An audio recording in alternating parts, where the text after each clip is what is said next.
Tugeta mbere ni ati rais wa nthiguru ya Kenya Ndagitari William Ruto netete mbere na kuthetera bangania bobwero bwa thirikari akiwa njira ya kuwatanithia Kenya no mikia mbere. Rais akiaria entereche Kirinyaga na theterete boka thethithia ria were ochala bamwe ba minister bakie baumite rutere ruregani na thirikari rwa Azimio la Umoja rawete boikendo tira nthiuru ni kwithire kia mwena ni weta mbere iwatanirete ya buratu tarire mwandiki wetu wa Ndeto Anthony Wakathenya.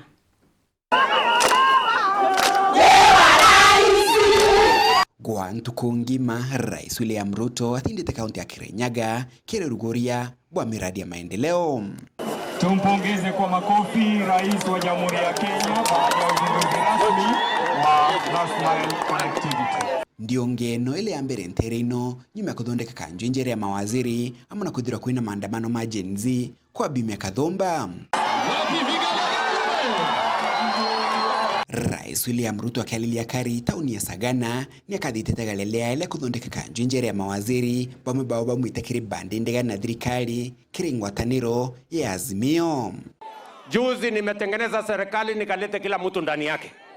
Nikalete wale wa ukando huko ndani yake. Nikalete kila mtu mwenye ako na ya kusema ndani yake. Hakuna haja ya kuongea tena nje, kuja tuongee hapa ndani. Hakuna haja ya kulaumiana iko nje, lete maswali yako hapa ndani. Sisi wote tuungane, tutengeneze serikali ya kuunganisha Wakenya wote. Rais William Ruto kiuga getaga lelele likaleta ngwataniro gatega ga Kenya kuma bandi jonde kienda gutethire kubanga mibango ya utina mbere bwandeno. Ndio sisi wote tupange vile tutalipa madeni ya Kenya. Tupange vile tutaokota ushuru ya Kenya. Tupange vile tutapanga mambo ya maendeleo ya Kenya. Mimi nawauliza watu wa Kirinyaga, mnasema tuungane ama tutengane? Mnakubali tuunde hii serikali wa Kenya wote waungane? Watu wa Kirinyaga mnakubali?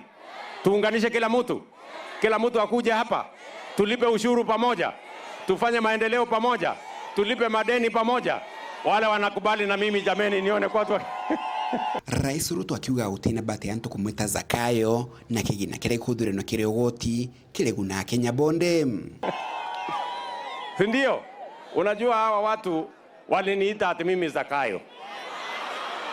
Sasa mimi nauliza nyinyi, kwani hii pesa inaokotwa ya Kenya inaenda kwa akaunti ya Ruto? Si inaenda treasury? Treasury si huko ndio sisi wote mambo yetu inaelekea huko. Sasa hakuna haja ya kuita mtu mmoja Zakayo. Kila mtu akuje tukue Zakayo sisi wote hapa ndani. Migambeni ya Rais William Ruto ikigwata kwamba ni atongore barabara thingatene nawe kiri ndio ngeno ila muninu wa Rigathi Gachagua na governor county ya Kirinyaga Anne Waiguru. Tumekuwa na matatizo kidogo. Mimi naomba watu wangu, huyu rais tumpatie nafasi. Tutampatia nafasi. Juzi watu wamepiga kelele, ameweka baraza ya mawaziri wapya. Hata hawa kina Joho walikuwa huko ODM wakuje hapa tuwaoneshe kazi. Tuwaoneshe tusiwaoneshe. Sasa tunataka tumesema, rais amesema hatutaki mtu kupiga kelele huko nje. Kuja tuongee hapa ndani ya boma tupange kazi ya Kenya. Watu wamenituma Mheshimiwa Rais. Sisi tunakuunga mkono sana kwa hii serikali ambayo unaita ya broad based. Si ndio? Mimi nataka kukuambia Mheshimiwa Rais, watu wa Kirinyaga na watu wa hapa Kariti wamesema hao hawataki kamwe kuwa upande wa opposition. Kiripotera Weru TV, Mbeta Anthony, Rangi Wakathenya.